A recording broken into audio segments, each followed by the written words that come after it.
नमस्कार दोस्तों, स्वागत है आपका मुकुल स्टडी में। दोस्तों देखिए, हाई स्कूल का कल 3 तारीख है, लास्ट पेपर है सामाजिक विज्ञान का। तो इसमें जितने इम्पोर्टेंट हैं जो आ सकते हैं उनको मैं पहले बता दे रहा हूँ, तो आप लोग देख लीजिएगा और पढ़ लीजिएगा अच्छी तरह। ठीक है, चलिए देखिएगा। सामाजिक विज्ञान,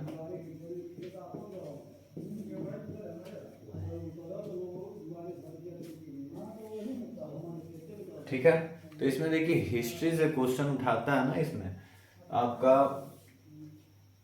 गांधी जी के आंदोलन से कहेगा। गांधी जी का कोई 4-5 आंदोलन बताओ, कोई 4-5 आंदोलन बताओ।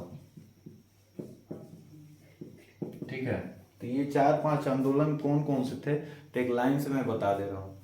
ठीक है, तो देखिए पहला है आपका चंपारण, जो कि चंपारण सत्याग्रह। देखिए चंपारण सत्याग्रह क्या था, इसमें क्या कहते हैं, नील की खेती के लिए, नील विद्रोह के लिए ये जाना जाता है। ठीक है, यहाँ क्या था, चंपारण ये बिहार का एक जिला है। यहाँ पे क्या हुआ था, राजकुमार शुक्ला नाम के व्यक्ति रहते हैं और क्या कहते हैं, ये गांधी जी के पास आते हैं और उनसे रिक्वेस्ट करते हैं कि आप चलिए चंपारण और यहाँ पे जो हम लोग की समस्या है उसका क्या करिए, प्रॉब्लम सॉल्व करिए। तो इस पे गांधी जी इनकी बात मानते हैं और कहाँ आते हैं, चंपारण आते हैं। ठीक है, ये चंपारण सत्याग्रह, पहला क्वेश्चन ये पूछेगा कि क्या कहते हैं कि ये गांधी जी का पहला सत्याग्रह था। पूछेगा क्वेश्चन, गांधी जी का पहला आंदोलन कौन सा था, सत्याग्रह कौन सा था, तो कौन सा था, चंपारण सत्याग्रह। कब हुआ था, 1917। 1917 में गांधी जी का पहला सत्याग्रह। ठीक है, कब हुआ था, 1917। इतना याद रखिएगा। नील की खेती के लिए था। नील की खेती के लिए क्या था कि किसी भी खेत में एक बार नील की खेती हो जाती थी तो दोबारा उस खेत में कोई और मतलब वहाँ पे फसल नहीं हो पाता था। एक बार होने के बाद वो भूमि बंजर हो जाती थी या उपजाऊ उर्वरकता कम हो जाती, मतलब उपजाऊ नहीं रहती थी। इसी पे इस सत्याग्रह का हुआ था। ठीक है, अब देखिए इसके बाद आता है आपका खेड़ा, दूसरा आता है खेड़ा आंदोलन।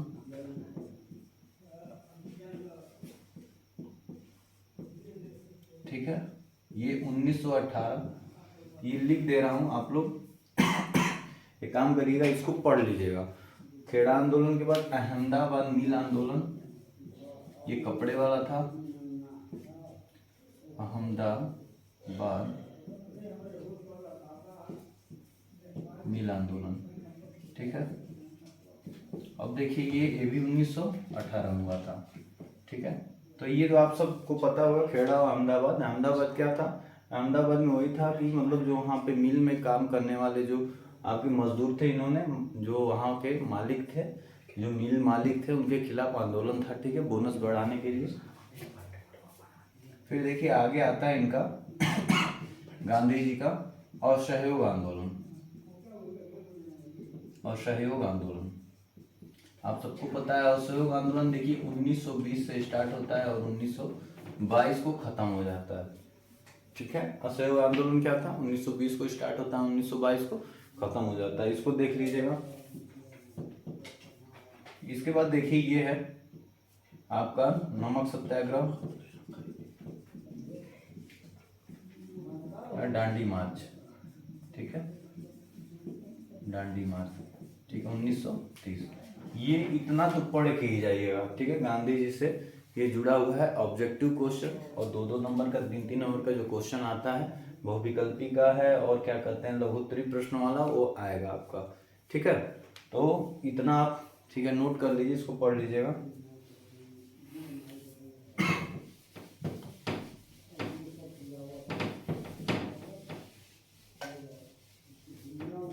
चलिए आगे कुछ और बता देता हूँ कि जो जैसे आगे आता है मॉडर्न हिस्ट्री में आते हैं हम लोग, आधुनिक भारत का इतिहास। तो इसमें कांग्रेस का अधिवेशन पूछता है। क्या पूछता है, कांग्रेस का अधिवेशन। कांग्रेस की स्थापना कब हुई थी, बताइएगा। कांग्रेस की स्थापना हुई थी आपका 1885 में। ठीक है, कब हुआ था, 1885 में, इसको याद रखिएगा।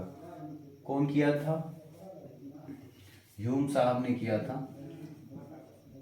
ठीक है, नाम रखिएगा A.O. ह्यूम, ठीक है, ये नाम याद रखिएगा। देखिए कांग्रेस अधिवेशन में 4 इंपॉर्टेंट है, चारों लिख दे रहा हूँ, इसको याद कर लीजिए।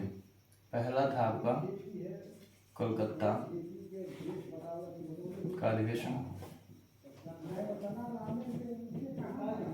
ठीक है, 1920 में। उसके बाद नागपुर 1920 में, ये सब पढ़ लीजिएगा आप लोग, छोड़िएगा नहीं। फिर आपका बेलगाम का, ये कर्नाटका में पड़ता है, 1924। और देखिए बेलगाम जो है, इस पे आते हैं। देखिए ये गांधी जी का इकलौता आंदोलन था, ये महात्मा गांधी का इकलौता आंदोलन, मतलब ये अधिवेशन था जिसमें इन्होंने अध्यक्षता की थी।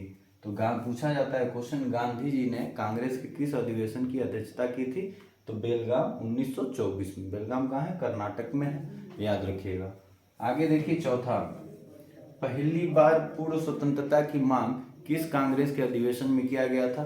क्वेश्चन पूछता है तो लाहौर अधिवेशन 1929 में। कब हुआ था? लाहौर अधिवेशन 1929, ठीक है। ये डेट मतलब सन याद रखिएगा। और इसकी अध्यक्षता पंडित नेहरू ने की थी, पंडित जवाहरलाल नेहरू ने किया था, इसको याद रखिएगा, पंडित जवाहरलाल नेहरू, ठीक है। ये कौन क्या थे? अध्यक्ष थे लाहौर अधिवेशन के, ठीक है। डोमिनियन स्टेट आता है ना, डोमिनियन स्टेट का दर्जा मतलब किस रिपोर्ट में मांगी गई थी? तो नेहरू रिपोर्ट। इन्हीं के पिताजी थे मोतीलाल नेहरू, ठीक है, मोतीलाल नेहरू। इन्होंने अपना इन्हीं के नाम पे उस रिपोर्ट का नाम था नेहरू रिपोर्ट, जिसमें आपका डोमिनियन स्टेट का दर्जा मांगा गया था। डोमिनियन स्टेट क्या था कि अंग्रेजों के अंदर ही काम करने की बात की गई थी, लेकिन पूर्ण स्वतंत्रता की मांग नहीं की गई थी। लेकिन इसमें लाहौर अधिवेशन में जवाहरलाल नेहरू ने इसको खारिज करके और यहाँ कहा कि हमको पूर्णतः स्वतंत्रता चाहिए, ठीक है। तो लाहौर के किस अधिवेशन की बात की जाती है? आपका 1929 में, पंडित नेहरू अध्यक्ष थे। और तीसरा जो है बेलगाम 1924 वाला, देखिए इसमें महात्मा गांधी अध्यक्ष थे, याद रखिएगा, इकलौता कांग्रेस का, ठीक है, इकलौता अधिवेशन था जिसमें मतलब गांधी जी अध्यक्ष थे, बाकी किसी में नहीं। तो इसको याद रखिएगा, नोट कर लीजिए इसको।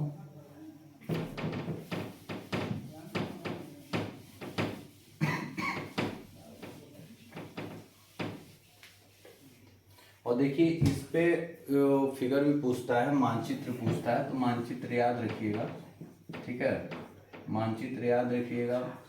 भारत का देखिए नक्शा तो नहीं बन पाएगा, लेकिन ऐसे ही,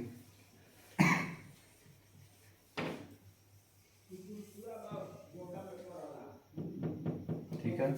अब देखिए यहाँ पे 4 अधिवेशन जो अभी भी लिखे, कलकत्ता कहाँ है? यहाँ पे है, ठीक है। इसके बाद नागपुर कर्नाटक में है, सॉरी नागपुर महाराष्ट्र में है, नागपुर। उसके बाद बेलगाम कर्नाटक में है। उसके बाद एक और अधिवेशन था, कौन सा था? नागपुर, बेलगाम, कलकत्ता और आपका लाहौर का अधिवेशन। लाहौर अधिवेशन कहाँ हुआ था? ये पाकिस्तान में पड़ता है, लाहौर शहर है वहाँ का, ठीक है। 1929, 1920 ये कांग्रेस का अधिवेशन है, पूछता है 1924, 1920 ये मानचित्र पूछता है। मानचित्र में क्वेश्चन आएगा 5 से 6 नंबर का, तो इसको याद रखिएगा, ठीक है। इसको क्या करिएगा? याद रखिएगा। आगे चलिए,